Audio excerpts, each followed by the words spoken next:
Hi, we're back again today with Chef Rachel, and we're going to be doing some seared salmon on greens. That sounds healthy. I'm sure it's very healthy. How are you again? I'm great. How are you, Kelly? I'm doing great. I'm excited. I want to cook today. All right. So, salmon, why is it good for us? Salmon's a great source of protein, a great source of vitamins B6 and B12, also a source of vitamin D, and if it's wild, it's a good source of omega-3 fatty acids. And wild is better?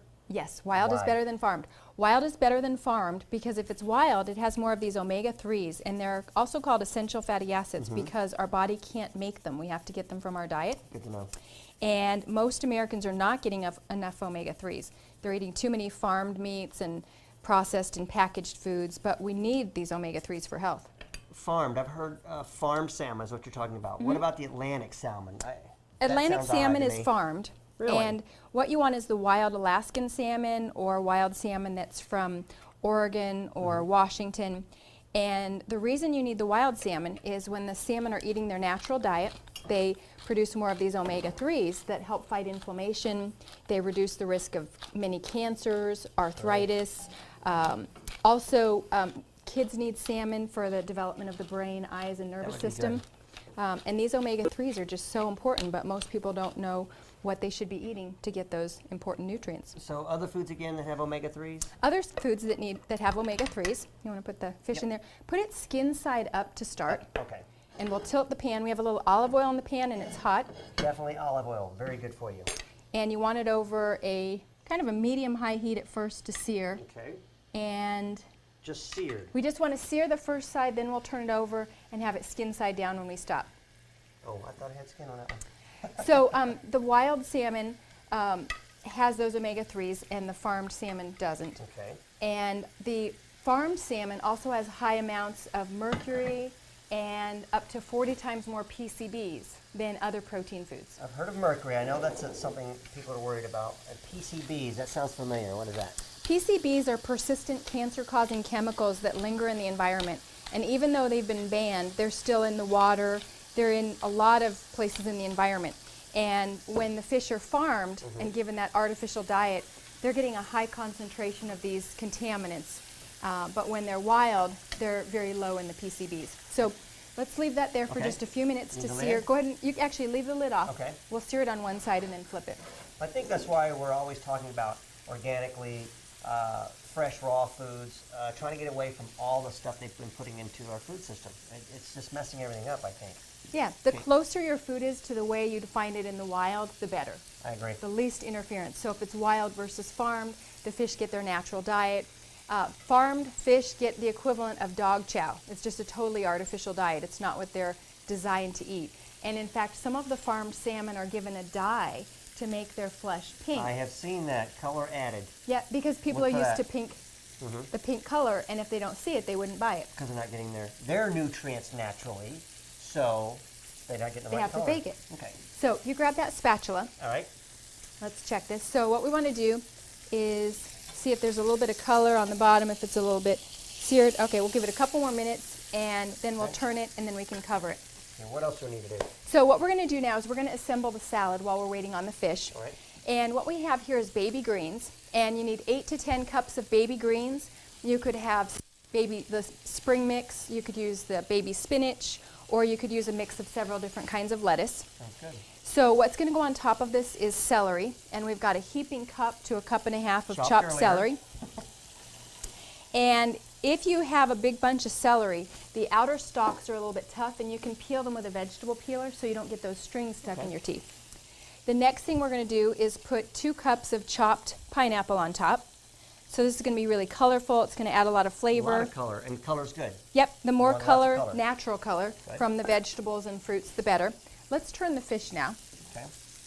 So we'll turn those pieces. Now we're cooking the fish in a skillet today, but you could cook the salmon on the grill. And if you do cook it on the grill, what you need to do first is sprinkle a little bit of olive oil over the top of each piece of fish and then just rub it in with a spoon so it's coated all over with a little bit of olive oil I like so it grilling. doesn't stick to the grill. Good, sounds good. And you could broil the fish or you could roast it at 400.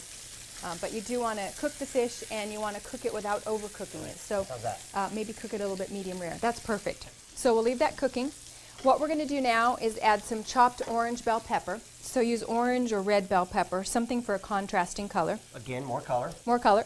And when you have a rainbow of color on your plate from vegetables and fruits, you're getting more vitamins, more antioxidants, more flavor. And then a lot of these vegetables and fruits have these compounds that also help fight inflammation, which is so important because we're all under stress and we're exposed to different chemicals in the environment, even if we're careful about what we eat. So we want to have a lot of these foods to protect us. So about a heaping half cup of red onion, or you could use some chopped green onion. A quarter to a third of a cup of finely chopped fresh mint. Again, you've got so much color mint, here. really? Yeah, you get a lot of flavor, and just smell this mint. It's got such a wonderful fragrance. Ooh, that does smell good. And it's going to add a little sweet taste. Then we have dried cherries. Now you can leave the dried cherries whole like this, or if you like, you could cut them in half. Raisins. Yeah, they're actually cherries. No sugar added, just dried cherries you can get in a natural food store or a supermarket. All right. And that's the salad we're going to use as a Okay. base, and we'll just check the fish. What we can do now is you could actually How's that look? cover the fish and then turn the heat off, and then the residual heat, since it's small pieces and they're Okay. almost done, In fact, we'll that move it. turn it really low. Really Actually, low? let's turn it off, and Okay. we'll actually no, leave it on low. Girl. All right. So what we're going to do is we're going to make a really easy vinaigrette. So we're going to make a basil balsamic vinaigrette. And this is a basic recipe that you can vary in a lot of different ways. What you want to do is have 2 cloves of garlic, and there's a really easy way to get the garlic out of the skins. Actually, 2 easy ways. One is you take your knife, put it on top of the garlic, press, and crush the garlic clove like that. And then That's you pull it out. easy. Now, the other way is use this garlic peeling tube. Will you turn that heat down a little bit? I need to Actually, turn go it ahead and off. turn it off now, because that's a pretty hot skillet. Hey, I like that. And the skin just slips right off. Nice. Now, the next step, we're going to take the garlic and we're going to put it through a garlic press, like this. And why don't you uncover that fish at this point? We have small pieces of salmon, so they cook really quickly, and you want to watch them when they start to get a little bit of white color around the sides, and You that's don't just the overcook 'em. protein congealing, and you don't want it to overcook. So we put the garlic right here, put it through here, voila, you've got small pieces of garlic. Take the back of your spoon, Doing take all those of it. little pieces and put it through again. So I find it's easy to make a vinaigrette. You can mix all the ingredients in a jar like this. So I have half a cup of extra virgin olive oil. It Okay. could be olive oil, it could be avocado oil, it could be walnut oil. And the next thing we're going to do is put 1/4 teaspoon of ground black pepper or white pepper, 1/4 teaspoon of finely ground sea salt, preferably something really rich in minerals like the Redmond real salt or Celtic sea salt, tablespoon of prepared mustard, so it could be yellow, stone ground, or Whatever your Dijon. preference is. We're going to add 2 heaping tablespoons of chopped fresh basil. If you don't have fresh basil, you could use 2 teaspoons of dried basil, and you would just crumble it between your fingers. And we're going to put a tablespoon of water. Okay. We're going to put a 1/4 cup of balsamic vinegar, and it could be plain balsamic vinegar, or what I have today is a pomegranate balsamic vinegar, That's so a little different. more fruity taste. Okay. And then 1 or 2 tablespoons of honey. That's optional. I like it.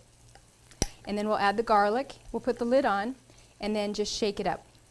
Now, what we need to do next is get the salmon out of the skillet, so we can put that on the plate. Clean plate over here.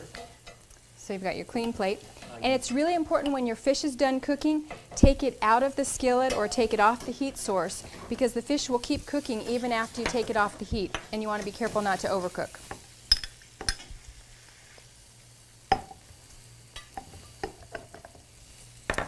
So we'll put the lid on the jar, shake up our dressing, and now we've got balsamic vinaigrette. And if you really like the dressing and you have a lot of people that you want to serve, or you know that it disappears quickly in your house, you could make a double or a triple batch, and then you've got it on hand for a lot of different meals. So what we have here is this super colorful salad, and we can put the dressing on the salad. Okay. Now you can dress a single portion, or you could dress the entire salad, your choice. And it's really important when you're dressing the salad to make sure that you add the dressing a little bit at a time so you don't flood the salad. So should we dress the whole thing? I'm game. I'm All right. hungry. All That right. looks good. Do that, and then we'll give it a stir. All right. And why don't you add a little more dressing? Okay. And you might need the entire batch of Yeah, dressing. that's a big salad. We've got a big salad for Yep. sure. All right. Now, if you don't plan to serve the salad all at once, what you want to do is just dress the portions you're going to serve right away. So you could divide the salad into 3 or 4 portions, dress what you're going to serve for dinner, and then have the rest ready for your lunch the next day. Once you have the salad greens really well coated with the dressing, they're a little bit glossy, Okay. you can put the fish right on top. Now, a couple different things you could do. You could serve the fish hot or cold, and if you grab those tongs, Here we go. and put the fish on top. If you want single servings, you could just put a little bit of salad on each plate. Then you could put a piece of fish on top of each serving, and you're ready to go. And we That's started falling with a pound. You need a pound to a pound and a quarter of salmon, so you could figure that's 4 generous servings, and you're ready to go. There we go. All right? Looks good. And if you have leftover salmon, you could just flake it with a fork and put that over your salad. Voila. Look at that. So we've got a delicious main dish salad. That could be a meal on its own. This sure can. You could have a little fresh fruit salad on the side, or some poached pears, or maybe a delicious apple compote, and your meal's ready to go. That looks good. It's salmon, which is very healthy for us, raw vegetables, all the color, and I'm hungry. I'm sure the crew is very interested in tasting it as well. So am I. Thank you very much. Everybody wants to know how to get the recipe. How can we do this? Well, if you hand me those 2 cookbooks, All right.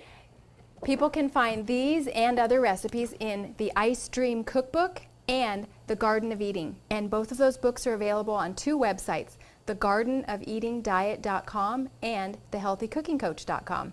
Well, I'm getting one. This looks good. Everything you do is always tasty. Are you ready, crew?